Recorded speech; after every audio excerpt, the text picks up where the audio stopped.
אני שונא ללכת לבית הספר. היא עושה דברים לא כל כך נחמדים. החבר שלי כל הזמן מפריע לי ללמוד.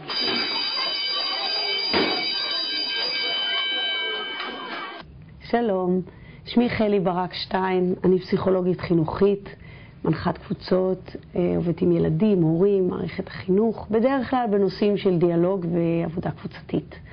כתבתי ספרים על דיאלוג, והיום נדבר על מה עושים כשילדים משתפים איתנו פעולה, נותנים בנו אמון, ואכן פותחים את ליבם.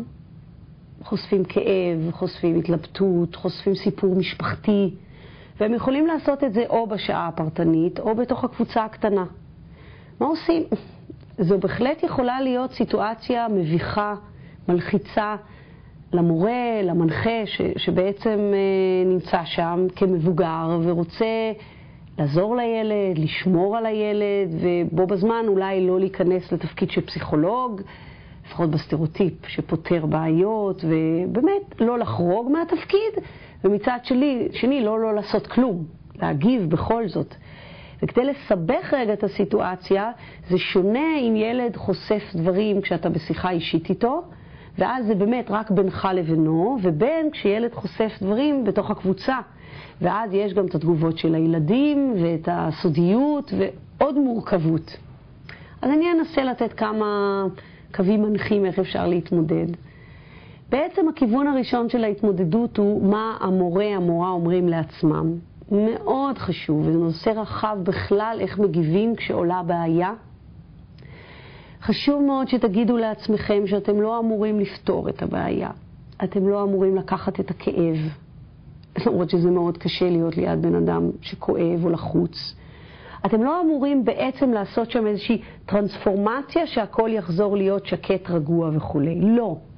כי אם תיכנסו למקום הזה, אז תהיו לחוצים למצוא פתרונות, אתם תריצו דברים מהר מדי, ואתם גם לא תיתנו לביטוי הרגשי שיהיה בכלל בתוך החדר. מעבר לזה שתצאו מאוד מתוסכלים בחלק מהמקרים, כי אין לדברים פתרון.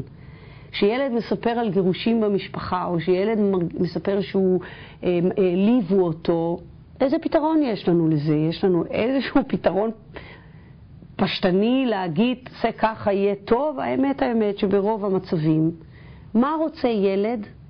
האמת, מה רוצה גם מבוגר כשקשה לו, כשמשהו מציק לו. אני יודעת שרוב האנשים אומרים, וזה הדבר הבוגר, הנכון, הילדים רוצים שיקשיבו להם עד הסוף. שיתעניינו, אולי יבקשו עוד קצת פרטים. רוצים, בן אדם כשהוא בלחץ ובמצוקה, רוצה שלא ישפטו אותו. אז לא לשפוט, וגם לתת עצות מהר מדי זה סוג של שיפוט. בן אדם רוצה, ילד גם רוצה לצאת בהרגשה טובה עם עצמו. אז גם בתוך שיחה פרטנית וגם בתוך שיחה קבוצתית, התפקיד שלכם הוא לדאוג שהילד שמספר את הסיפור יקבל הקשבה. ירגיש שמתעניינים בו, זאת אומרת אפילו ללמד ילדים, אם זה בקבוצה, איך מקשיבים לילד, לחבר שמספר לנו משהו. עכשיו, אני לא חושבת שצריך לצאת מנקודת הנחה שהם יודעים את זה. צריך ללמד ילדים שאלות שאפשר לשאול, אז מה הרגשת, מה רצית, מה כאב לך, מה הרגיז אותך, ללמד ילדים אמפתיה, למשל להגיד זה באמת נורא מרגיז, ובאיזשהו שלב גם להזמין את הילדים להגיד אם זה מוכר להם, אם גם הם ירגישו ככה, כי אחד הדברים שבן אדם רוצה בטח בקבוצה זה להרגיש שזה קורה לעוד אנשים ולא רק לו, וזה מאוד מרגיע. ולפעמים רוצים שסתם יגידו לך שזה באמת קשה. אז התפקיד של המורה גם בתוך שיחות פרטניות ובטח בשיחות קבוצתיות, זה קודם כל לתת את זה. הקשבה, הבנה, אכפתיות, עידוד, נורמליזציה, שזה נורמלי, ותאמינו לי, אני מקווה שאני משכנעת, זה המון. לא צריך בתוך אילוץ של זמן של שיחה אישית או קבוצתית לרוץ לפתרונות. עכשיו, אני לא נגד, אם בא איזשהו רעיון לקראת הסוף, שואלים, יש למישהו מהילדים רעיון שיכול לעזור לדני, או בשיחה פרטנית אפשר לשאול, אבל הרעיונות חשוב שיבואו בסוף, ומאוד מאוד חשוב גם שכל רעיון שמועלה חוזרים לילד המספר ושואלים אותו אם זה מתאים לו. כי המטרה היא לחזק אותו, ולא לתת לו להרגיש עוד יותר רע עם עצמו. ואז אתם יכולים גם לשאול את הילד, מה אתה היית רוצה מהקבוצה, מה אתה היית רוצה שיקרה אחר כך, אתה רוצה שילדים ייגשו אליך, אתה לא רוצה. תנו לילד ששלו הבעיה כמו לנהל את המהלך. מבחינה פסיכולוגית, דרך אגב, זה מאוד מחזיר שליטה, שכשיש לך בעיה ואתה במצוקה, אתה מאבד את חוויית השליטה. חשוב להזכיר עוד פעם במצבים כאלה את הסודיות. למשל, להגיד לילדים בצורה ברורה שמותר להם לספר לחברים משהו שהם הרגישו בקבוצה, אבל לא לספר רכילות, לא להזכיר את השם של הילד, ולא... זה מאוד עוזר, דרך אגב, בלקיים סודיות. לא להגיד אל תדברו, כי אף אחד לא עומד בזה. אבל להגיד, אתם יכולים להגיד שהיה לנו משהו מאוד מעניין ודיברנו, אבל לא להזכיר שמות. כשמתחילים קשר עם קבוצה, באמת החוזה הראשוני, את הקשר עם הקבוצה ואת השיחות האישיות, חשוב מאוד החוזה הראשוני עם הילדים. ולכן חשוב להגיד לילדים, עוד בהתחלה, עוד לפני שעלה המקרה הראשון, שיכול להיות שילדים יספרו פה דברים שלא סיפרו אף פעם, ויכול להיות שחלק מהדברים יהיו מביכים, ואולי חלק מהדברים יהיו לא נעימים, אולי לא לכולם נוכל להתחבר, וזה בסדר. ואני, כמורה, מורה, כמנחים שלה, לפעמים אנחנו ניכנס לתוך הדברים, לפעמים נגיד, אולי זה לא מתאים עכשיו, נדבר על זה אחר כך באופן אישי. זה דברים שיקרו לנו במהלך השנה. מה שאני מבקשת מכם ילדים זה שתרגישו בנוח לשתף מה שאתם רוצים, ותסמכו עליי ועל החברים שלכם בקבוצה, שאנחנו נשמור. אז גם בשיחה אישית וגם פרטנית, אל תתיימרו לפתור.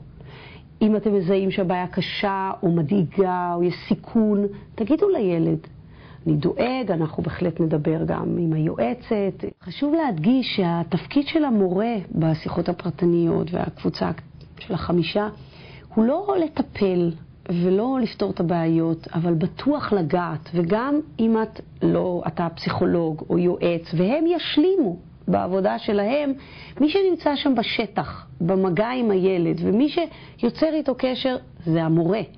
וכולם יודעים ואמורים לעשות מה שנקרא נגיעה אישית, לשאול, להתעניין, לתמוך, לעודד, שזה לא צריך להיות לא פסיכולוג ולא יועץ. ואתם לא צריכים לסגור את הכל בתוך השיחה. אתם צריכים בתוך השיחה לעשות את מה שאפשר לעשות בתוך השיחה, ואחר כך קחו לכם זמן לחשוב, קחו לכם זמן לדבר עם מישהו, ואפילו ההחלטה של מה עושים הלאה לא צריכה להתקיים בלחץ של זמן אמת. אתם יכולים גם להגיד לילד, אמרת משהו חשוב. פה התיווך שלכם הוא סופר קריטי.